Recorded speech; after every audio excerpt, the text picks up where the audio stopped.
Unsung Heroes, the story of America's female patriots continues.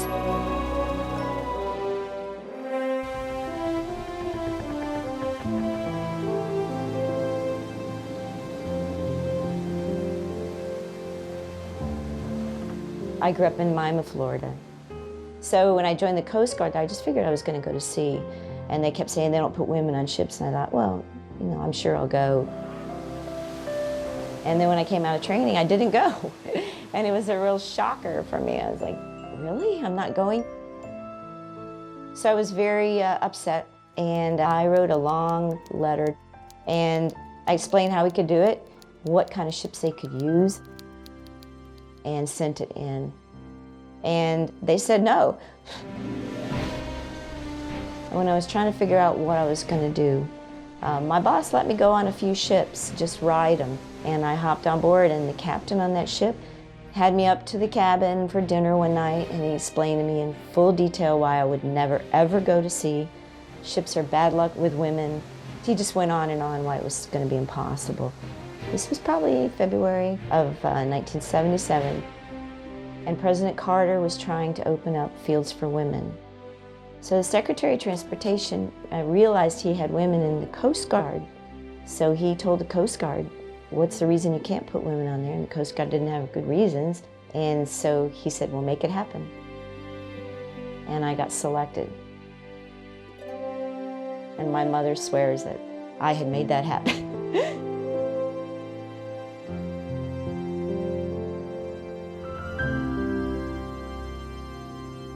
Women want to do their job, whatever it is, in peace and in war.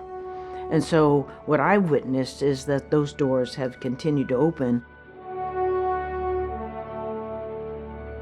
And I think what we found during Desert Storm is that we had systems that hadn't necessarily been modernized sufficiently to accommodate a massive movement of people, equipment, and supplies like we did. Without a shadow of a doubt, the major challenge of this entire operation has been the job of getting the logistics in place so we could fight this war. We said we were going to fix that, and so we've had to do that while at war. And we had to play catch up, but we have come a hell of a long way that we can now see ourselves truly from the foxhole back to the factory and manage the stuff that's in the pipeline. I mean, when you think of Afghanistan, a landlocked country with very few paved roads, with 20,000-foot mountains, that we've been able to sustain that war with maintenance, supply, food, without a hiccup. We could have never met the surge if we had not been able to use the equipment that was coming out of Iraq. The old days, we couldn't have seen ourselves to do that.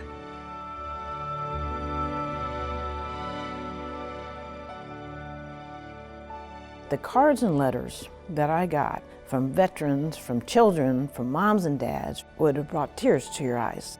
I remember someone saying, well, they'd have a female president before they'd ever have a first female four-star. Left full rudder, steady on course, 300. Current KO increasing 20 knots.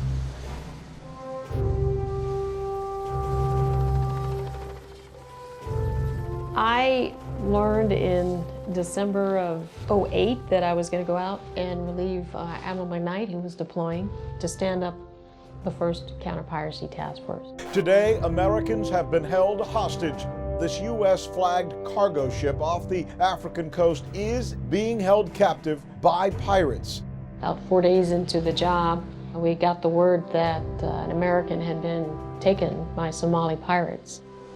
The nearest ship was Bainbridge, so we started to push her towards where we thought the Maersk Alabama was located at the time. Combat due more to quarter as well. And then as we're working our way around, we started to receive more and more assets. Literally at that point, then it becomes thousands of sailors and Marines, all focused on rescuing one American citizen. Right 10-degree rudder, steady on course, 010.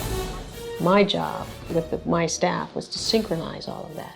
You're breaking the mission down into large chunks and you're saying, we gotta get this done, we gotta get that done. Who do I want in this planning cell? And just grabbing the right people, set the playing field so that there was an opportunity for Bainbridge to maneuver, do the negotiations, stop the life raft from getting ashore.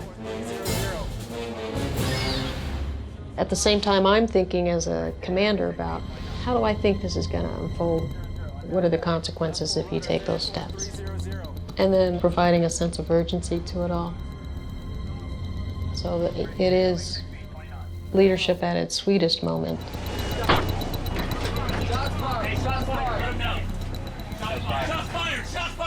Cargo ship captain Richard Phillips is safe and unhurt tonight after. And so that it was a good day at sea. Thanks, guys. Yep. Thank you very much. You're real.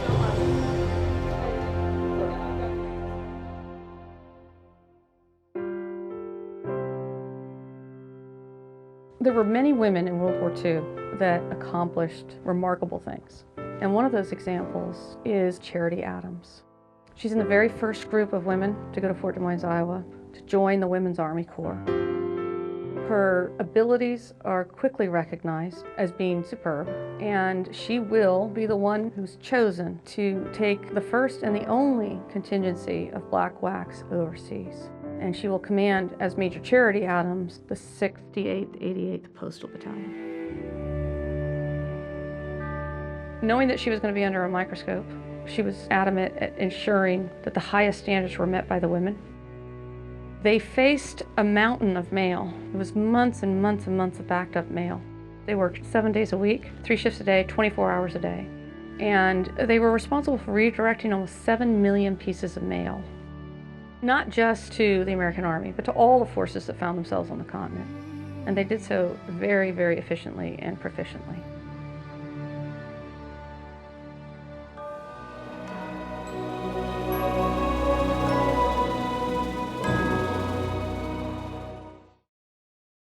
Have you written a book and want it published? Thousands of authors have with Page Publishing. If we decide to publish you, your work ends and ours begins. Call for your free author submission kit. Do you use sleep equipment?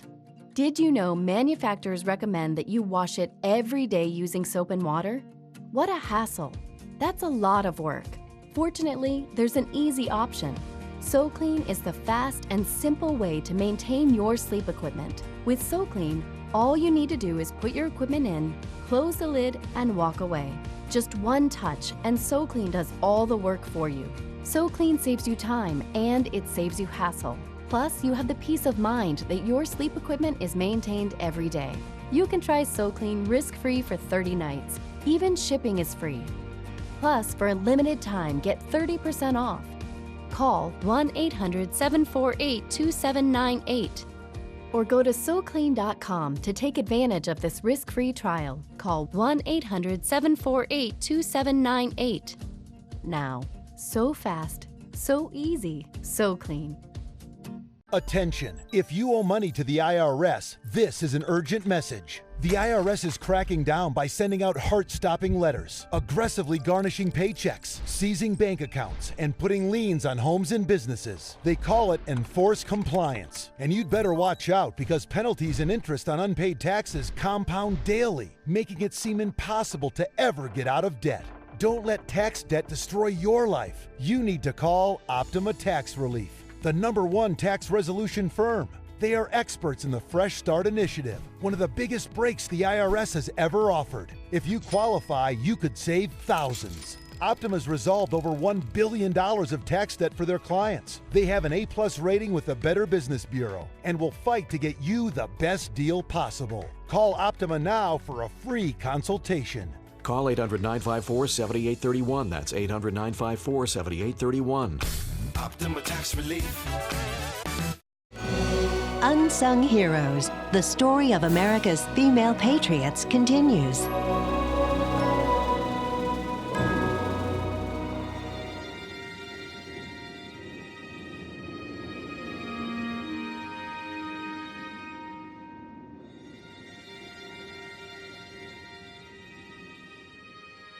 The term "the greatest generation" evokes, of course, the proud service of individuals in World War II.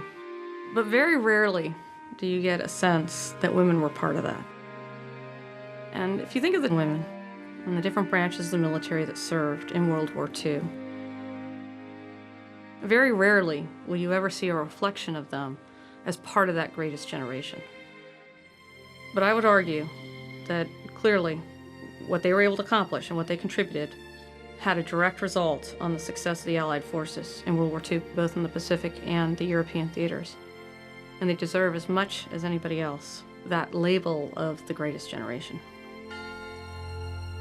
These women were very intrepid, particularly the group in the Philippines. And the Philippines, before the war, was the choicest overseas duty. This is 1941, and everyone was having a good time. And then all of a sudden, Pearl Harbor happened. And that same day, the Japanese struck the Philippines. So in the blink of an eye, once those bombs fell that first day of the war, their lives changed dramatically. And these nurses had to turn from taking care of men injured in a polo match to men severely injured by the Japanese bombs. So they, overnight, became combat trauma nurses. And they were still under attack. Of course I was afraid. Scared to death you're going to be killed. I mean, anybody says they're not scared, they're crazy. It was not a happy time. Didn't have any food. We ate on the horses in the cavalry. The Navy retreated to the city of Manila, and the Army left for the jungles of Bataan and Corregidor. This was a large-scale retreat under daily attack.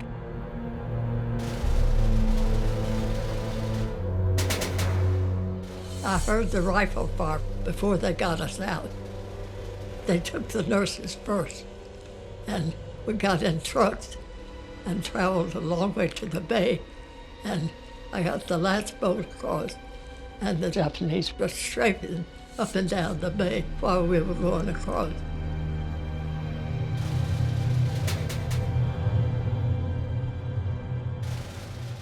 The Japanese had to deal with tens of thousands of POWs, so they put these women in a civilian internment camp in Manila called Santo Tomas Internment Camp.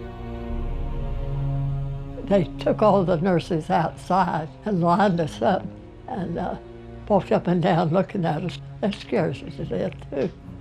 And we had one girl that was very beautiful, tall, tart, and they looked her up and down.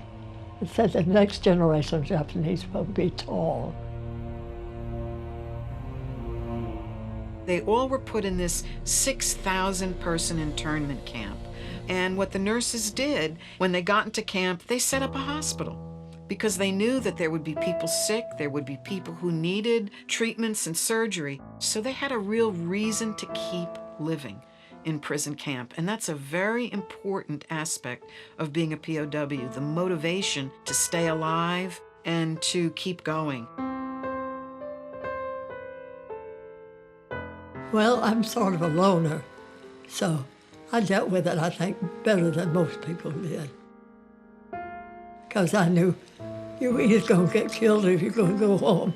You might as well do your work and keep your mouth shut.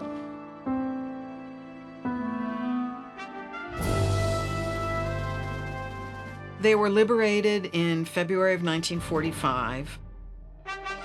But the one point they were most proud of is that 77 women went into camp in 1942 and 77 walked out. That's a statistic unmatched in the World War. And they weren't all 25 years old. Maud Davison, the chief Army nurse, was 60 years old when she got out of prison camp. I was on night duty, and I didn't know the Americans were in there till I got up in the morning and came out, and here were all these American soldiers in tanks. And I ran up and kissed the boy from Georgia. I thought, oh boy, we're going home. A lot of them came out in bad shape.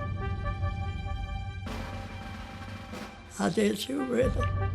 I lost all my teeth within a month after I was out.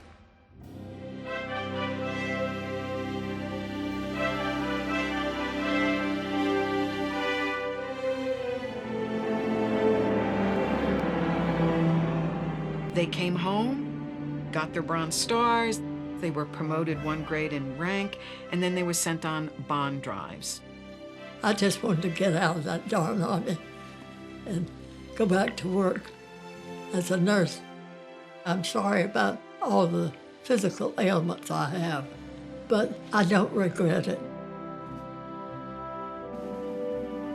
I learned a lot of things. I learned a little piece of soap is so good to have. I'm just glad to get out of there.